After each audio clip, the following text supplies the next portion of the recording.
your home for the most local news.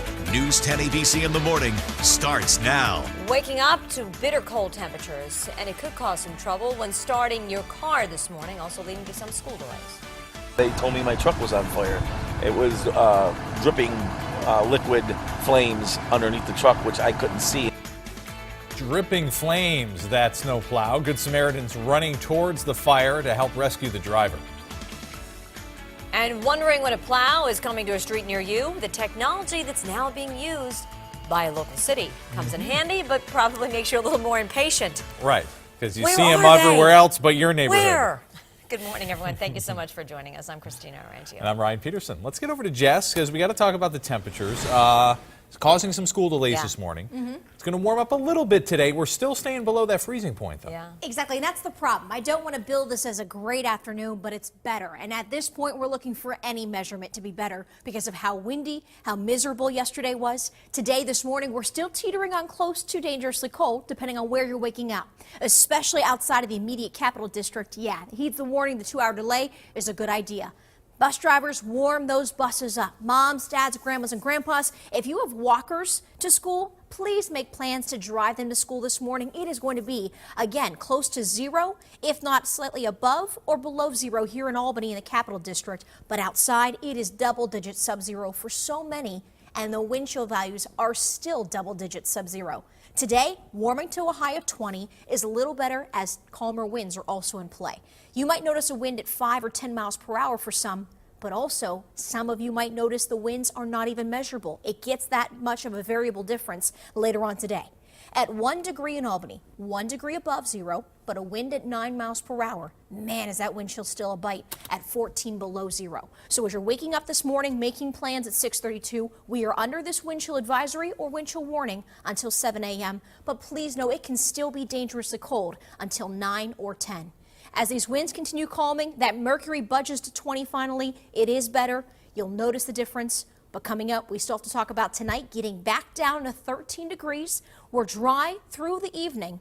But come tomorrow morning, early risers, I don't think we have any moisture until 8 or 9 a.m. But then it comes in the form of a little bit of a wintry mix. Pockets of freezing rain and sleet are possible. Even until lunchtime, we could still be hovering close to 32, and that could be a problem until we eventually get to 36 and it becomes rain. But Ryan and Christina, it's one of those weeks you're like, wait, what are we bracing for next? Yeah. I'll walk you through it hour by hour. Futurecast tells a better story than my words are using sometimes. For now, back to you guys. Changeable forecast. That's right. All right, we continue to follow that breaking news out of Troy this morning. Man shot overnight. Nicole at the alert desk with what we know. New details coming in. Say the man was shot near River Street Pub at the corner of State and River Streets. It happened around 1:30 this morning. Now, initially, he was taken to St. Mary's Hospital by a private vehicle. He was then later taken to Albany Med to be treated. He was taken by ambulance. His injuries, though, are considered non-life threatening. Right now, police are continuing to investigate what led to that shooting. Ryan? All right, Nicole, storm cleanup is underway throughout the capital region, as you know, including Albany. And if you don't move your car, it's going to cost you, right? The snow emergency in the city of Albany went into effect last night, and it continues today.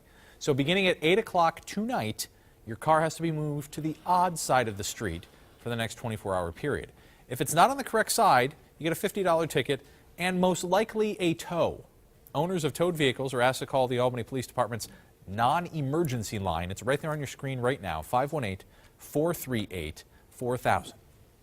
Well, the snow is certainly keeping snow plows and plow operators busy. Schenectady turning to technology to update people on where those plows are. Fleet Finder is an app that allows people to track where the plows have been when they're coming to you in real time. Schenectady resident Ed Kostick says he uses the app. However, he says it took a little longer than he'd hoped for to have the plows on his street. You know, it's nice to have a toy to see all the trucks driving around the city, but what good is it when they don't drive to your street? Yeah, a little frustrating. He made a few calls to the city, and while our crews were there, plow truck came barreling up the hill and cleaned everything up. All right, a man trying to help his neighbors finds himself in need of help. Take a look at this video coming out of North Buffalo. That's a plow engulfed in flames. Now, this happened Sunday morning. Moments before the cab filled with smoke, driver Sal Sharia says 2 workers from the Buffalo Municipal Housing Authority rushed to his aid, pulled them out to safety. Says he was doing a friend a favor, plowing their driveway when the mishap occurred. I didn't even have a jacket. My jacket was inside, and they took their jacket off and gave me their jacket to keep warm because I was freezing. I would, be indebted to them forever. And if I had my truck, I'd be plowing their driveways for free. Now, the cause of that fire remains under investigation. Sharia would like to reconnect with the Good Samaritans who helped save his life, he says. The Housing Authority trying to identify those employees so they can have a little reunion. A woman now facing charges after a stabbing in Pittsfield. Police say it happened in the area of Madison Avenue and Seymour Street around 10:45 yesterday morning. 27-year-old Nikisha Peltier Terrence has been arrested and charged after a 34-year-old man was found with multiple stab wounds to his chest. As of last check, he's in stable condition. If you have any information, Pittsfield police detectives would like to hear from you. You see the number at the bottom of the screen right there. And this comes as Pittsfield police investigate the city's first homicide of 2019. Officers responding to Edward Avenue early Sunday morning, finding a man with a gunshot wound. He died at the scene. No arrests have been made at this point. Police stress there's no threat to the public right now. But if you have information, give Pittsfield police a call. The number is on the right side of the screen there. New details this morning about an incident at Crossgates Mall. We're told part of the ceiling collapsed. Whoop. There it goes, after a water main allegedly burst around 8 o'clock last night. We reached out to the mall for information or damage or any store closures and have not yet heard back. That's not good. Governor Cuomo proposing part of his 2020 budget, or part of it, is a ban on the release of mugshots and booking information of people arrested for crimes here in New York. However, the ban would not include photos of suspects that police are searching for. As part of the measure, it reads that the release of such information is, quote, an unwanted invasion of personal privacy. According to the governor's office, websites often post a person's mugshot, then demand money to have it taken down. The state's Freedom of Information law would need to be changed, though, should this bill become law. Press advocates argue that the bill is poorly written and that it could keep arrest records from being made public. An update on a local mom's desperate search for her son with special needs. That search taking her all the way across the country. After more than a week of worrying, she says he has been found alive, but not necessarily well. He was actually in the front of an apartment complex laying on a bench. So it was heartbreaking. Her son, Dwayne Williams, struggles with schizophrenia. He also has autism. Back on January 11th, the 22-year-old walked out of an Albany outpatient treatment facility, and after he missed his curfew, his mom began to ask around and was able to confirm he had hopped on a bus. Greyhound personnel tell her that Dwayne had indeed purchased a ticket to Los Angeles. Family members headed to California, handing out flyers, even catching the attention of KABC television out there. She says a woman she befriended there in the city spotted her son, then called police and her. I'm just extremely relieved and grateful and thankful to know that he is safe right now is like a blessing. Takia says her son is now receiving treatment at a facility out there in Los Angeles while they figure out how and when they can get him back here to Albany. Happening today, a source within the New York State Police telling News 10 retired Major Bill Keeler expected to announce a run for mayor in the city of Cohoes. Keeler spent 3 decades in the New York State Police. Now he's looking to challenge incumbent Mayor Shawn Morse, whose past year in office has been marred by controversies surrounding domestic abuse allegations. Keeler expected to make the announcement at noon today. Stay with News 10 on the air and online as we continue to follow the announcement. We'll keep you posted. All right, so many of you have the New Year's resolution that you'd like to get fit in better shape. Hot Yoga Spot expanding its Stuyvesant Plaza location. Hot yoga, you say, huh? Yeah. All right, grand opening coinciding with the Wellness Expo today. So take a look at the studio when we visited it for the first time last year. The location now includes 3 traditional studios, 1 aerial studio, and a juice and smoothie bar. The grand opening and Wellness Expo dear. gets underway later this morning at 10. You in the aerial studio. Some teams get angry, Like Tarzan others in there. apparently looking to take action.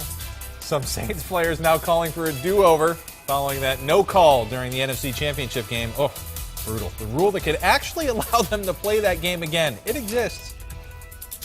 And just how important mental health is when it comes to these soon-to-be moms. Why you should add this to the list if you're thinking about starting a family.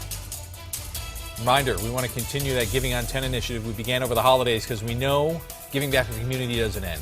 Show us what you, your office, your family, your classroom is doing. Sports team, send us a pic. news@news10.com. Use that hashtag Giving on 10. We're going to share it on air and online. Quick look outside right here, I-787 at exit 7. Traffic moving along nicely. Main roads look great. Side roads pretty good. Certainly still some snow out there. Just take your time this morning. And of course, you got to crank that heat in the car because of the bitter cold temps. But a little improvement later. Jess Vergani will have that coming up. Keep it here, and thanks for waking up with 10. Good morning, early risers, with your forecast first, 6:43. A reminder. Yes, it's still really cold for all of us, but you will notice a bit of a difference, that it feels a little bit better, underline little, when you travel Albany south. That's where we're finding a warmer temp of 7 degrees better than where we were 24 hours ago. And when you see this full screen, guys, look up north. 15 below in Glens Falls right now, 8 below in Lake Pleasant, to 6 below for the actual temp in Johnstown, and 10 below in Bennington. That's why I'm actually drawing like a hard line. Albany south, it's a little more tolerable, where it's 1 degree above zero. It's only 3 below in North Adams, or 4 below in Cobleskill. It's where you're hovering closer to zero, Albany south, versus double digit sub-zero to the North Country. That's the air temp, not the wind chill just yet, as those winds are lighter but still measurable. It's 9 mile per hour winds in Albany to 14 mile per hour winds in Johnstown, 3 mile per hour winds in Bennington. That even with that light to moderate breeze, it's enough to make it double digits sub-zero for most. It's 14 below for the real feel in Albany. It feels like almost 30 below, like it was 10 minutes ago in Johnstown. Feels like 10 below in Bennington, to a 22 degrees below zero wind chill reading in North Adams, 15 below in Glens Falls. These winds, what you see now, will continue to become a little calmer. It's a lot better than yesterday's gusts. Maybe winds at 10 to maybe 15 miles per hour in some higher elevations. But as we still have a wind chill watch, advisory, and warning in effect until 7 a.m., as that expires, you still want to know it can be dangerously cold until maybe 9 with those double digit sub-zero wind chills. As we find a drier forecast, we cheer for the chance for sun, a brighter day where that solar warmth actually makes a difference. We'll get to a high of 20. Tonight we fall back to 13 degrees. The problem is, yes, all eyes are on 36 degrees. You're excited that it won't be that harsh come tomorrow afternoon. But as we go from 13 to 36, you got to hit 32 degrees, of course, just using simple math. And that's a problem when we have moisture driven our way. So you're dry for the early morning commute come Wednesday. But I think by 8, 9 o'clock, now we start to see the chance for some snow, especially in higher elevations. But anybody has the potential to find some sleet, some wintry mixing, or even freezing rain. That can happen from the late morning, early afternoon. And then it's a quick transition to just rain as we warm to 36 degrees. So yeah, we have all the elements ending as rain late Wednesday afternoon through the night. Even early Thursday morning, we still have rain by 5, 6 a.m. But the problem is by 7 and 8, as temperatures start dropping a tad, we get closer to 32. There could be some bouts of freezing rain, some more sleet, and then changing back to snow showers. So whatever precipitation we have early Thursday, expect it to end as snow, but it's that in-between that can make things a little problematic. If that front area isn't shoveled in your driveway, just remember, get rid of it today. Looking ahead, as we dry out Friday through the overnight, you're thinking we got through it. Now we could still have some snow showers for late Friday morning through the afternoon. And we're putting squall in there because you know what squalls do. They're pretty unpredictable. But if a band of snow sets up somewhere, we could find quick accumulation, an inch or so in somebody's backyard versus nothing in your neighbor's. It's one of those days, Friday, that of course just keeps us on our toes. And then for the weekend, drier, but still notably colder. As soon as you enjoy the chance to find yourselves thawing in the 30s, we go back to single-digit lows early this weekend. Get those logs restocked for the fireplace. I know you used them up, so get them back in there. You'll need them come Saturday, right? Shop a fresh cord. All right, thank you, Jess. Cold temperatures causing trouble for drivers. AAA seeing an increased number of calls in western and central New York. They say the call volume has been triple what it normally is during the month of January, and 67% of those calls relate to dead batteries. One thing not to do necessarily is just go start it up and turn it right off. Like we go to a lot of calls, in fact, where people will hit the remote starter. It only lets it run for about 10 minutes or so, and then it'll turn off. It can actually be a detriment to the battery. AAA says that if you find yourself in an emergency situation, don't hesitate to call 911 for assistance. However, if you are at home or at a safe location, they say to just be patient and they will get to you. Trash doesn't stop for the storms, does it? And neither do the people collecting it. Drivers at Suburban Disposal out in Rochester were out and about doing their jobs in the elements yesterday. Being outside all day long certainly has its challenges, right? Especially when it's that cold. The guys riding on the back of that truck, there are some things you can do to make their job a little bit easier, including clearing out those garbage cans. Some of them are buried, yep. Some people, they plow their driveways nicely for us, and they put it at the end, but we go through the snow plows burying them for us too, so we got to pull them out of the snowbanks every once in a while. And when you're driving, always take note of garbage trucks pulled over to the side of the road, especially in this weather, to avoid any sort of collision. Oh, yeah. And this morning, we know so many local businesses out there still cleaning up after the big weekend storm. News 10 ABC's Ben Ryan is at one particular business in Amsterdam with a large lot to take care of. Cold. And it's cold out there, Ben. It looks gorgeous. Nice sunrise, though. Yeah. Yeah, we'll talk about the sunrise real quick. Just look how beautiful that is. And hey, speaking of cold, though, that is an understatement. But hey, guys, I got to tell you, it's quite the process out here. Alpenhaus has spent the past 48 hours cleaning out their entire lot. And like you just saw, acres and acres of RVs. So what they have to do is they have to take each and every one out, plow it, and then move them back. And we've been talking about them all morning. You already know who I'm coming to right now. LJ, the man, the legend. How's it going, LJ? Thanks so much for your time. LJ, you have been doing this past 48 hours. What is this process like? The fact that you have to move every single RV out and clean it off. Long, cold, and slow. Long, cold, and slow. What's the rest of the day looking like for you? Had to move every unit, scrape underneath, plow, salt, and put them all back. Just in time for the weekend. Of course, it's the best part of it. It's the weekend. But you were telling me it was about 25 hours and about a day and a half that it took, for you to clean out every single one of these lots. And you still have much more to go. So you and the rest of the crew, what's it looking like? Not bad? Not bad. Cold, slow, and tired. A lot of work. Hey, well, a lot of work. Hey, it's all for a good reason, guys. Like I was just saying, look at the RVs. They have so many to go through. But, hey, speaking of that sunrise again, oh, it's gorgeous, guys. So, hey, flip it on over to Fox 23. We're going to have much more coming up, and we're going to go over to Alpenhaus, the actual retail store, show you guys all the clothing that you can get. Make sure that you're staying warm because I got a great sale going on right now. For now, Ryan, Christina, I'm going to send it back to you in the studio. I'm live in Amsterdam. Ben Ryan, News 10, ABC. If only that sun would warm you up a little bit, right, Ben? But it's not. Not yet. Nope. A little bit later. Still to come on News 10 ABC, day 32 of the partial government shutdown. Yeah, and it could soon affect public schools, what they are starting to worry about. We'll talk about it. And after 7, when we move over to Fox 23, this year's Oscar nominations being announced this morning. We'll bring them to you live when it happens.